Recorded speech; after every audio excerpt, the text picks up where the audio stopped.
ইফতারির আগে যে দোয়া ওইটা আল্লাহ ফিরায় না। ইফতারি করার আগ মুহূর্তে আমরা যে পেঁয়াজু, আলুর চপ, বেগুনি, এগুলো খান আপনারা? রুয়াবজা শরবত খান নাকি? এই যে সাজায় রাখা হয় ডিজাইন করে, এইগুলো রেখে যখন দোয়া করেন, এই দোয়াটা আল্লাহ শোনে খুব। আল্লাহ বলে, কিরে ফেরেশতারা, ঘটনা কি? এত খাবার কেন? আল্লাহ রোজা রাখস। কি চায়? আল্লাহ ক্ষমা চায়। তো খায় না যে তৃষ্ণার, তো আল্লাহ আপনার ভয়ে। আমারে দেখছে না, আল্লাহ আপনারা দেখে নাই। জান্নাত দেখে নাই, আমার জাহান্নাম দেখেছে আল্লাহ কিন্তু জানে। তারপরে ফেরেশতাদের মুখ থেকে বের করা হবে। সুবহানাল্লাহ পড়েন। আমার জাহান্নাম দেখেছি কিনা বলো। ফেরেশতারা বলে না, জাহান্নাম দেখে নাই। আমার জান্নাত দেখেছে কিনা বলো, জান্নাতও দেখে নাই। কিছুই দেখে নাই, আপনারেও দেখে নাই। আল্লাহ এবার খুশি হয়ে যাবে।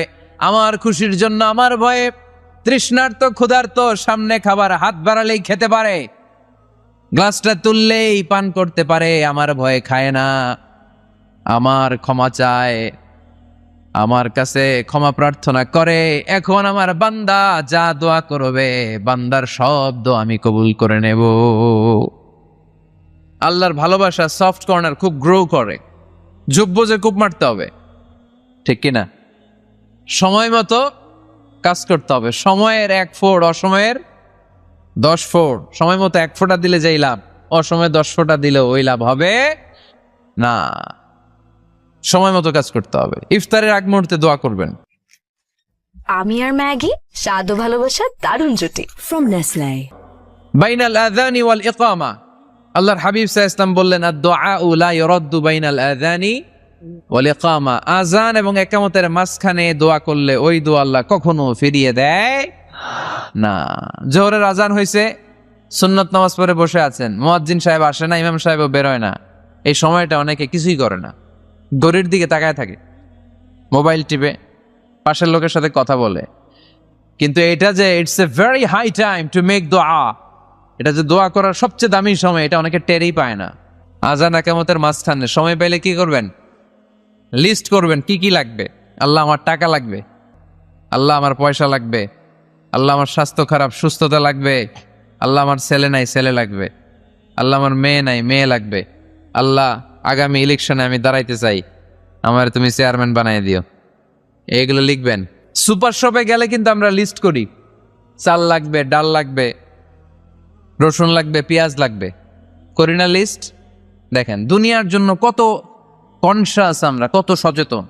কিন্তু আল্লাহর কাছে কি চাওয়া লাগবে ওইটা নিয়ে টেনশন নাই, লিস্ট করবেন আর চাবেন। এরপর আল্লাহর হাবিব বললেন, দুবুরাস সালাওয়াতিল মাকতুবা, প্রত্যেক ফরজ সালাতের পরে আমরা যে আল্লাহর কাছে দোয়া করি, ওই দোয়া কবুল করে কে? তাসবিহ পড়বেন আগে, এরপরে দোয়া। ওইটা আমাদের দেশে যেটা, ওইটা না। আসসালামু আলাইকুম রাহমাতুল্লাহ, আসসালামু আলাইকুম রাহমাতুল্লাহ, আল্লাহুম্মা আমিন ইয়া আরহামার রাহিমিন। হাসান, এরকম একটা দোয়া আল্লাহর হাবিব কিন্তু এরকম করতেন না, সাহাবারা করতেন না। ওনারা বসে বসে তাসবিহ পড়তেন লম্বা সময়। তাসবিহ পড়ে এরপরে দোয়া করেন, কবুল হবে। আয়াতুল কুরসি পড়বেন, কবুল করে নেবে কে? মান ক্বারা আয়াতুল কুরসি দুবুরা কুল্লি সালাওয়াতিন মাকতুবা লাম ইয়ামনাহু মিন দুখুলিল জান্নাতি ইল্লাল মাউত। প্রত্যেক ফরজ সালাতের পরে যে একবার করে আয়াতুল কুরসি পড়ে, তার জান্নাতে ঢোকার ক্ষেত্রে আর কোনো বাধা নাই। একটা জিনিস ছাড়া, মরণ, মরে না তাই জান্নাতে যায় না, মরলেই জান্নাতি। ইয়া রাহিম, ইয়া গফুর, ইয়া গফফার, ইয়া সত্তার, ইয়া জব্বার। দোয়ার শুরুতে এই নামগুলো ধরে ধরে যদি আবেগ নিয়ে, ভালোবাসা নিয়ে আল্লাহরে ডাকেন, দোয়া কবুল করে নিবে কে? এই দোয়ার মাঝখানে যদি 1 ফোঁটা চোখের পানি ফেলতে পারেন, কবুল হবে? কবুল করবে কে? চোখের পানি ফেলবার চেষ্টা করবেন। নিজেকে যত ছোট করে আল্লাহর কাছে উপস্থাপন করা যায়, যত ছোট করা যায় নিজেকে। আল্লাহর হাবিব সাল্লাল্লাহু আলাইহি ওয়াসাল্লাম, মহাবিশ্বের শ্রেষ্ঠতম মানুষ, তিনি দোয়ার সময় আল্লাহরে বলতেন, আল্লাহুম্মা ইন্নী আবদুক, আল্লাহ আমি আপনার দাস, আমি আপনার গোলাম। ওয়াবনু আবদিক, গোলামের ঘরের গোলাম। ওয়াবনু আমাতিক, দাসীর ঘরের গোলাম, বান্দির ঘরের গোলাম। আমার বাবা আব্দুল্লাহ আপনার গোলাম, আমার মা আমেনা আপনার দাসী। সুবহানাল্লাহ পড়বেন না? কিভাবে নিজেকে ছোট করতে হয় আল্লাহর হাবিব সাল্লাল্লাহু আলাইহি ওয়াসাল্লাম ছোট করতেন। গুনার কথাগুলো স্মরণ করবেন, আল্লাহরে বলবেন, আল্লাহ আমি ছাড়া তোমার অনেক বান্দা আছে, কিন্তু তুমি ছাড়া আমার আর কেউ নাই, ঠিক কিনা? এভাবে যত ছোট করে নিজেকে উপস্থাপন করা যায় দোয়াতে, এই দোয়া কবুল করে নেবে কে?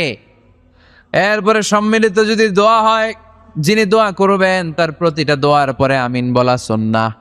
যদি কেউ দোয়া করে রব্বানা আতিনা ফিদ দুনিয়া হাসানা ওয়া ফিল আখিরাতি হাসানা ওয়া কিনা আযাবান নার, তখন সবাই কি বলবেন?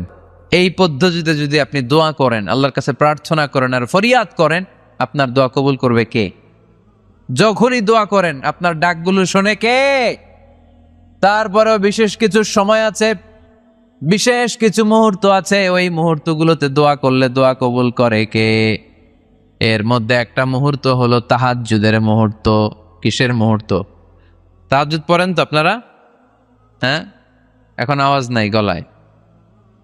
করি, ফজরের নামাজই পড়তে পারি না হুজুর, তাহাজ্জুদ কেমনে পড়বো?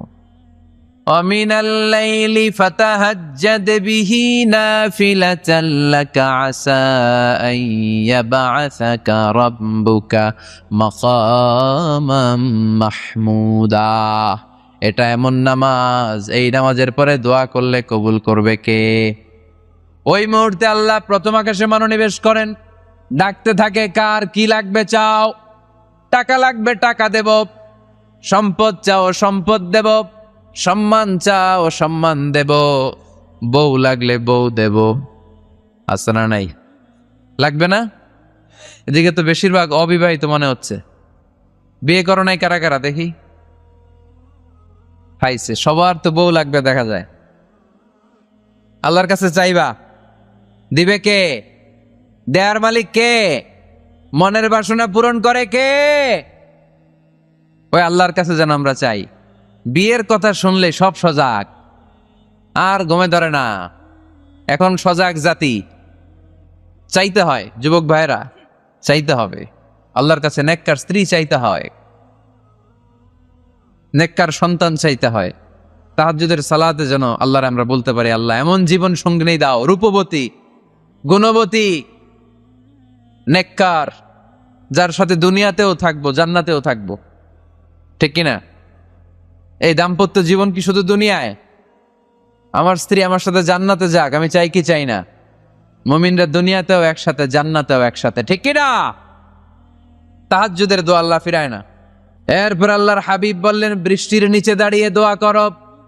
বৃষ্টি যখন পড়ে বৃষ্টির নিচে দাঁড়িয়ে আপনি দোয়া করবেন, দোয়া কবুল করবে কে? আবার নামাজের মধ্যে 3 জায়গায় দোয়া কবুল হয়। নামাজের শুরুতে, সেজদায় পড়ে, সালাম ফিরানোর আগে।